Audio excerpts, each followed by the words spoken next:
Masih bersama saya Adini dan kembali kami sampaikan berita Padang hari ini.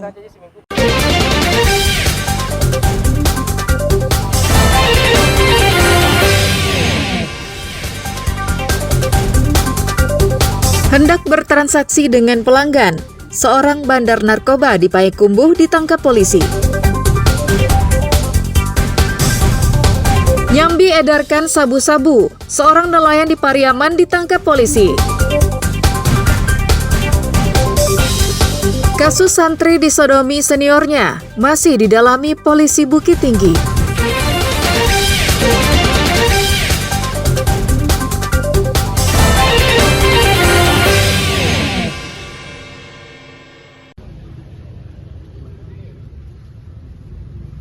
Tersangka bernama Joni Erianto hanya bisa pasrah saat ditangkap tim Fantom Satres Narkoba Polres Payakumbuh di pinggir jalan di kawasan Simpang Pari, Kecamatan Payakumbuh Utara.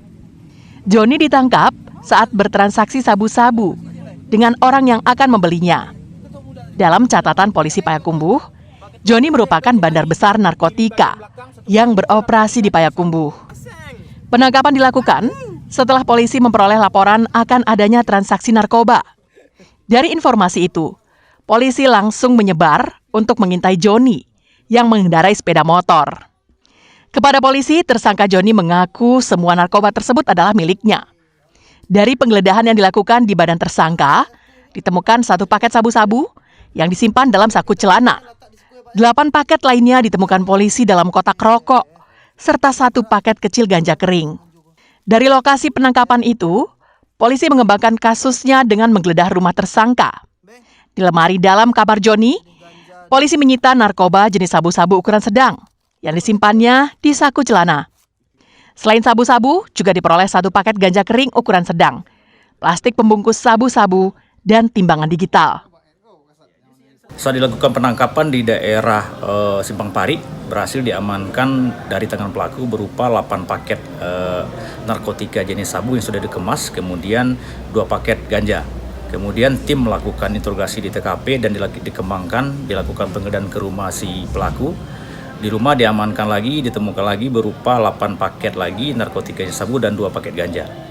Target ini merupakan sudah menjadi pantauan kita sejak lama, tergolong lihai, sehingga berapa kali kita lakukan pengintaian berhasil lolos. Joni merupakan target polisi yang telah lama diincar, namun selalu berhasil meloloskan diri. Untuk pemeriksaan lebih lanjut, tersangka dan barang bukti dibawa ke Mapores Payakumbuh. Ilasul Ihsan melaporkan dari Payakumbuh.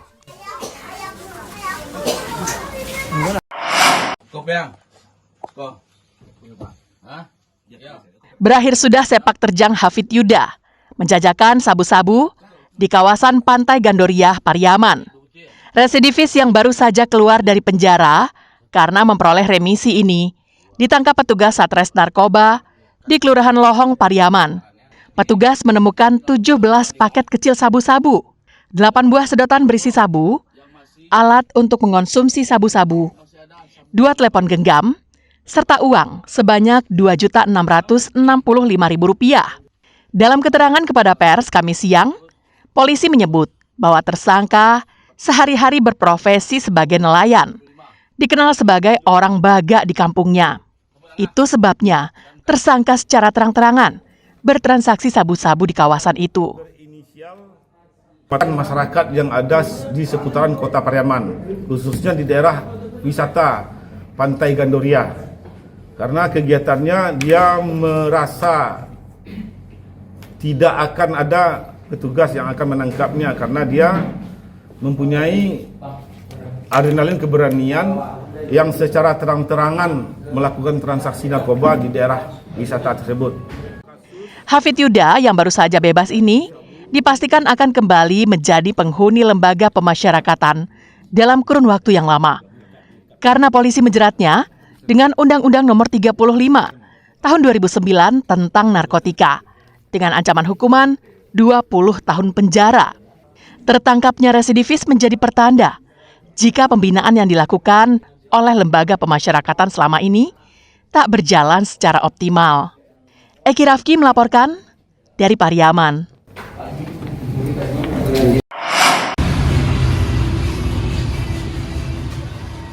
Kasus asusila yang dilaporkan santri di salah satu pondok pesantren di Kamangmage Agam hingga kini masih diselidiki Unit Perlindungan Perempuan dan Anak Polresta Bukit Tinggi.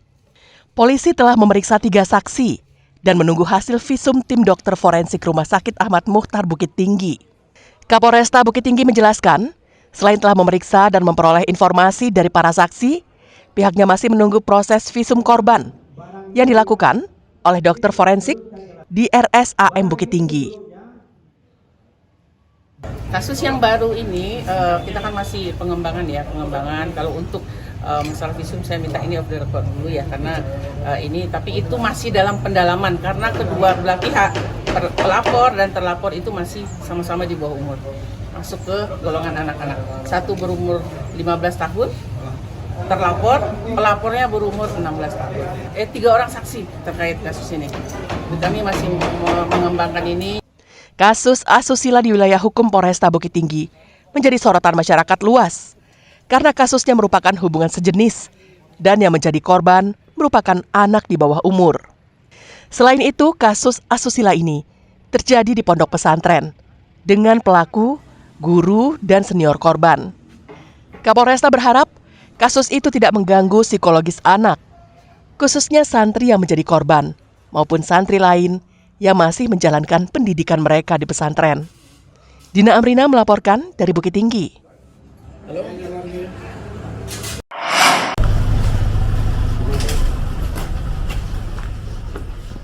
Setelah menjadi buronan selama 8 tahun, Kuslaini, terpidana kasus korupsi revitalisasi Balai Pemuda Kabupaten Solo, pada tahun 2013 ditangkap oleh tim Kejaksaan Tinggi Sumatera Barat. Kasipenkum Kejati Sumbar Kamis siang mengatakan, penangkapan berlangsung di Batam, Kepulauan Riau, dan langsung dibawa ke Padang untuk selanjutnya dijebloskan ke Rutan Anak Air Padang untuk menjalani hukuman. Kuslaini dinyatakan terbukti bersalah melakukan korupsi oleh Mahkamah Agung pada tahun 2016 silam dan dijatuhi hukuman penjara selama 4 tahun serta denda sebesar 200 juta rupiah subsidi 6 bulan kurungan. Selain itu, Kuslaini juga diwajibkan membayar uang pengganti sebesar 100 juta rupiah lebih. Jika dalam waktu 1 bulan setelah putusan berkekuatan hukum tetap, uang tersebut tidak dibayarkan, maka jaksa akan menyita dan melelang harta bendanya. Mengenai pembangunan revitalisasi prasarana pondok pemuda yang dimana kegiatan tersebut ada terjadi kekurangan volume. Sementara yang terpidana yang DPO ini yang bernama Kuslaini ini adalah pihak ketiga yang melaksanakan kegiatan ini. Kuslaini ditangkap oleh tim tabur atau tangkap buronan yang dibentuk oleh Kejaksaan Tinggi Sumatera Barat. Robiham melaporkan dari Padang.